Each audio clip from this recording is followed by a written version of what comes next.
रांची तक। जब तक हम लोग मुख्यालय रांची में नहीं पहुंचेंगे तब तक शिव चर्चा के बारे में बहुत कम आवश्यकता में जान पाएंगे। तो देखिए दीदी, ये अवसर हम लोग को बार बार नहीं मिलता है, बहुत ही भाग्य से मिलता है।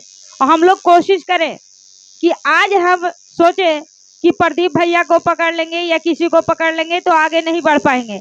आगे बढ़ने के लिए हम लोग को मुख्यालय जाना ही पड़ेगा। तो मुख्यालय की आवश्यकता है दीदी, तो देखिए जाना भी जरूरी है। वहां जाकर देखिए कि हमारे साहेब भैया उस रांची में कितना कुछ देखने को मिलेगा कि वहां देखिएगा। आज भी बरखा दीदी का चर्चा सुनिए और समझिए। चतरा में भी आई हुई थी तो बहुत सी सिलहेट की गुरु बहना पहुंच पाई और कोई नहीं भी पहुंच पाई। तो देखिए दीदी, एक घर का माया जाल है, जब तक इसको छोड़िएगा नहीं तब तक आगे बढ़िएगा नहीं। तो किसी जिससे प्रेम होता है ना दीदी, प्रेम जब महादेव से कीजिएगा तभी आपका मन चलेगा कि हम महादेव की ओर चले। आज किसी का पति 12 बजे रात में भी आए तो कहे कि खाना दे दीजिए, तो आप बनाने में जरा सा भी हिचकिचाएंगे नहीं, तुरंत उतना ही समय खाना बना के देंगी कि पति की आज्ञा है। अरे साहेब भैया ने भी तो यही आज्ञा दिया है कि 3 सूत्र का पालन करें, फिर हम लोग क्यों नहीं कर पा रहे हैं? ऐसा थोड़ू है कि भैया लोग ही आगे चलेंगे और बहन लोग पीछे रह जाएगी, ऐसा कुछ भी है नहीं दीदी। हम लोग भी उसी मार्ग पर चल के दिखाइए। हम लोग हाथ में कंगन पहनते हैं तो कितना नाइस से कोई भी चलता है रास्ता में तो पूछता है कि दीदी आप कहाँ से हैं, किस चीज में जुड़े हैं। बड़ी गर्व से कहते हैं हम लोग सिर्फ चर्चा में जुटे हैं, हम लोग महादेव के शिष्य हैं।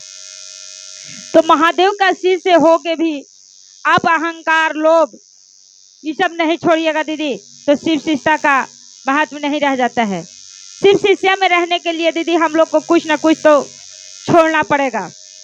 तो देखिए दीदी, ऐसे ही चर्चा में चलते हुए जो हमारे मंडल सर थे ना, उनको भी कुछ अभिमान था। किन पर था? तो अपनी पत्नी अपने बेटा पर। साहब ने उनसे पूछा था कि ये बताइए मंडल सर, आपकी तबीयत खराब रहती है और जब ज़्यादा तबीयत बिगड़ जाएगी तो आपको कौन काम देगा? तो वही मंडल सर ने कहा था कि जब मेरी तबीयत खराब होगी तो मेरा बेटा और मेरी पत्नी साथ देगी। अरे कुछ ही समय बीता, साहेब भैया कोई मामूली इंसान नहीं थे, वो दूजा गुरु थे, उनको सब कुछ मालूम पड़ता था लेकिन किसी को बताते नहीं थे। तो देखिए दीदी, साहेब भैया मंडल सर से पूछे कि देखिए आज आप कहाँ हैं? तो मैं हॉस्पिटल में हूँ।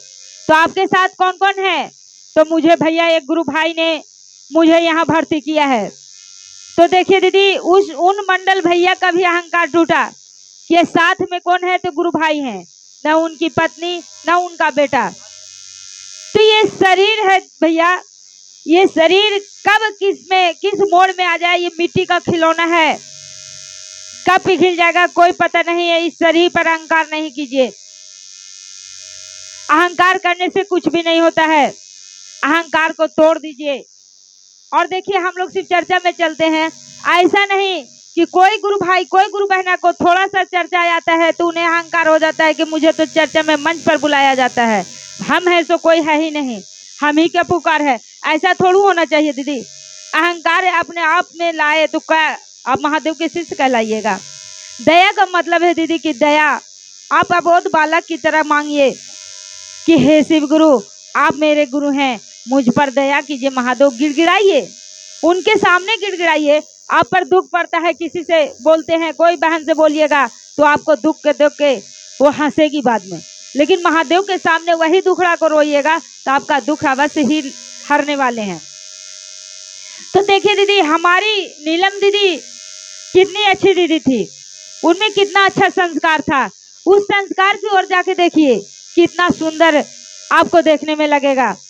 तो वही दीदी चर्चा में चलते चलते एक समय मनातूगढ़ में थे भैया दीदी दोनों, तो भ्रमण के लिए जा रहे थे, घूमने के लिए। तो उसी समय महादेव समझिए साधु के रूप में बैठे थे और उन्होंने साहेब भैया से पूछा कि हरिनंदन तुम कहाँ, मतलब साहेब भैया ने पूछा बाबा इस जंगल में आप कहाँ अकेले बैठे हैं? वही बाबा ने कहा कि हरिनानंद तुम कहाँ हो, तुम किसे ढूंढ रहे हो। साहेब भैया का तुम शमशान घाट में इतने दिन क्या कर रहे थे, तो भैया कुछ दुख चुकाए, उनके समझ में नहीं आया। तभी नीलम दीदी सर झुकाकर अपने सरकार से दया मांगती है और कहती है कि हे सरकार, देखिए जो साहेब भैया यहाँ करते हैं, शमशान में करते हैं, वही घर में करते हैं। तभी बाबा ने कहा कि हे हरिनाथ, ये नहीं चलेगा कि जो तुम मतलब शमशान में किए वो घर में नहीं कर सकते। भैया भी चाहते तो बहुत कुछ कर सकते थे, लेकिन भैया ने उन्हें अहंकार कहाँ आया। तो दीदी उन्हीं भैया दीदी जैसा बन के दिखाइए। आप नीलम दीदी नहीं बन सकती हैं, फिर भी तो आप दीदी का रूप है ना दीदी। तो किसी का बच्चा गिर जाता है तो अपना बच्चा समझ के उसे उठाने की कोशिश कीजिए, लेकिन उसे गिराइए मत। आप किसी को बना नहीं सकते हैं तो बिगाड़ने का अधिकार भी महादेव नहीं दिया है। तो यहाँ तो बिगाड़ने के लिए हर एक आदमी चाहता है कि इसका काम बिगड़ जाए, लेकिन बनाने की आवश्यकता बहुत कम है। जो सच्चा शिव शिष्य है वो किसी को बिगाड़ेगा नहीं, उसे जहां तक होगा वो बनाने की कोशिश करेगा। तो देखिए यहाँ पर बहुत से दीदी भैया आए हुए हैं, उपस्थित हैं दूर दराज से, वो भी उनके माध्यम से हम लोग चर्चा सुनेंगे। मैं समय को देखते हुए अपनी वाणी को